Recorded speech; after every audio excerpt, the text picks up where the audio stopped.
हाँ जी, good morning students. Are today's topic is European Union. समझते हैं इसका पर्पस, क्या हिस्ट्री है, क्या इसके फंक्शंस हैं। यूरोपियन यूनियन, यूरोप संघ, it's a unified trade and monetary body.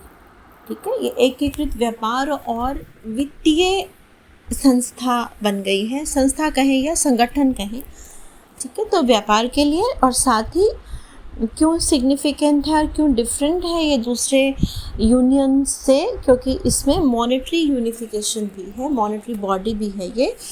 तो it's a unified trade and monetary body of 27 member countries. It eliminates all border controls between members. जो भी सदस्य देश हैं, 27 मेंबर्स जो इसके बने थे शुरू में, उसमें जो भी कंट्रोल्स हैं उन सबको ख़त्म करती है।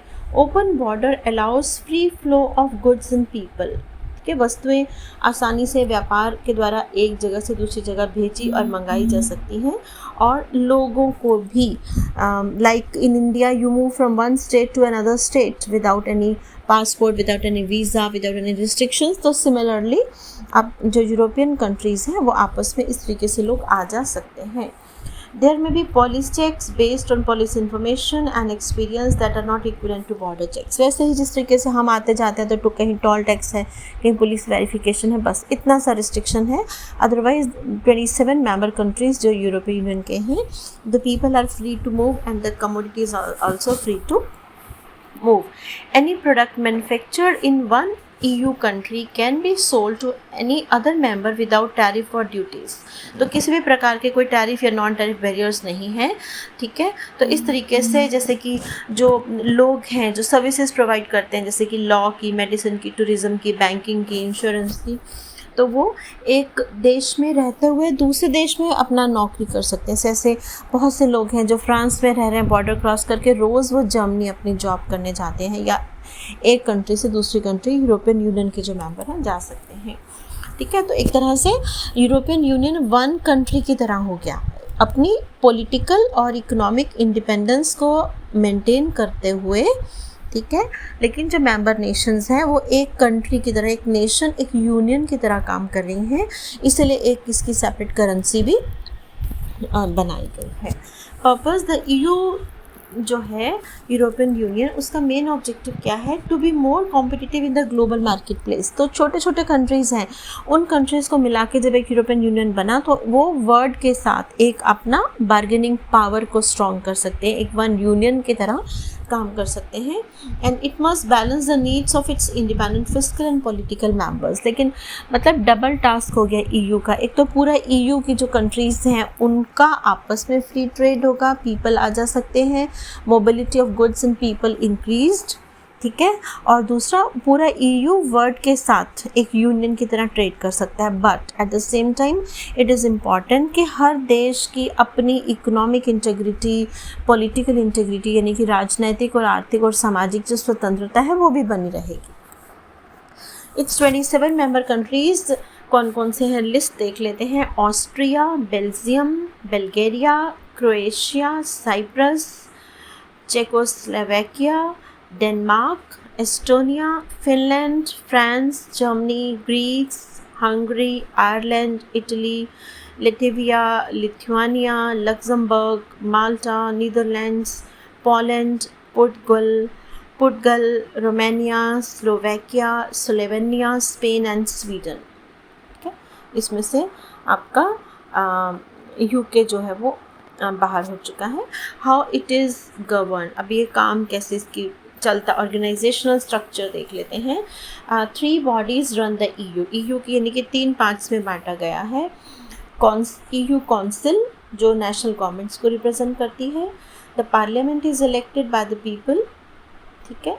सेकेंड, यूरोपियन कमीशन जो में EU का स्टाफ है, और वो स्टाफ मिलकर जो है सारे एडमिनिस्ट्रेशन को चलाता है, और in coordination with each other they work. जैसे कि agricultural, social policies, regional policies को वो देखता है।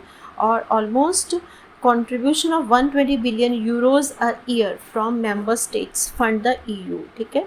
120 बिलियन यूरोज़ जो है एक प्रतिवर्ष जो है वो कंट्रीब्यूशन EU फंड में चला जाता है। तो 3 बॉडीज़ जो हैं हम देख रहे थे कैसे काम करती हैं। The European commission proposes new legislation. Commission एक पार्लियामेंट की तरह है जो नया कानून बनाता है और 5 साल तक वो रहता है, जैसे एक पॉलिटिकल पार्लियामेंट होती है किसी कंट्री की। Second, the European Parliament gets the first read of all laws. The first read of all laws the commission proposes, और कमीशन जो नियम बनाता है तो पार्लियामेंट उसको समझती है। Its members are elected every 5 years। European Council gets the second read on all laws and can accept the parliament's position thus adopting the law. तो कमीशन, पार्लियामेंट एंड काउंसिल 3 चीज़ें मिलकर काम करती हैं और उसके बाद जो है एक प्रेसिडेंट है, 27 हेड्स हो गए, ठीक है।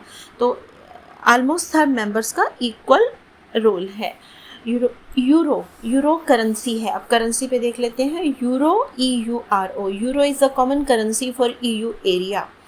It is the second most commonly held currency in the world, ठीक है, after US dollar. US dollar के बाद अगर किसी की वैल्यू है सबसे ज़्यादा, जिसकी डिमांड है, तो वो यूरो है। It replace the Italian lira, the French franc and German deutschmark among others, ठीक है। तो जर्मनी की करेंसी इटली की या फ्रांस की उनको रिप्लेस करा है, यानी कि उनके डिमांड को पीछे हो गया, क्योंकि ये सब जर्मनी, फ्रांस जो है ये सब उसके मेंबर हो। The value of euro is free floating instead of a fix rate of exchange. ये आपने पढ़ाई है, फिक्स्ड एक्सचेंज रेट तो फिक्स होगा, अनाउंस होगा, फ्री फ्लोटिंग मार्केट के हिसाब से चलेगा। As a result foreign exchange traders determine its value each day. The most widely watched value is how much the euro's value is compared to US dollar। तो US dollar के बाद क्योंकि इसका number है तो हमेशा इसके कंपैरिजन चलता रहता है। अब देखते हैं difference between eurozone and EU। European Union अलग है, यूरोजोन अलग है। The eurozone consist of all countries that use the euro. यूरोजोन एक वो पार्ट है जिसमें यूरो यूज़ होता है। All EU members pledge to convert to the euro but only 19 have so far, ठीक है। तो इसका मतलब 27 मेंबर कंट्रीज़ तो यूरोपियन यूनियन को बनाते हैं, उसमें से केवल 19 ऐसे हैं जिन्होंने अपनी करेंसी को यूरो में बदला है। कौन कौन से हैं? Austria, Belgium, Cyprus, Estonia, Finland, France, Germany, Greece, Ireland, Italy, Latvia, Lithuania, Luxembourg, Malta, Netherlands, Portugal, Slovakia, Slovenia and Spain, ठीक है। तो इस तरीके से वो यूरोजोन हो जाता है। The European central bank is the EU central bank. पूरा बैंक भी है इसका, यूरोपियन सेंट्रल बैंक है, जो जैसे हमारा RBI है तो इसका EU का सेंट्रल बैंक है। और वो क्यों बनाया गया? ताकि वो पूरे यूरोपियन यूनियन, क्योंकि वो एक कंट्री की तरह हो गया, एक रीजन की तरह हो गया, तो उसकी मॉनेटरी पॉलिसीज़ को बनाएगा। Rate of interest, landing rate of interest, foreign exchange reserve, जैसे एक देश का जो सेंट्रल बैंक काम करता है वैसे ही यूरोपियन सेंट्रल बैंक पूरे EU के लिए वैसा ही काम करेगा।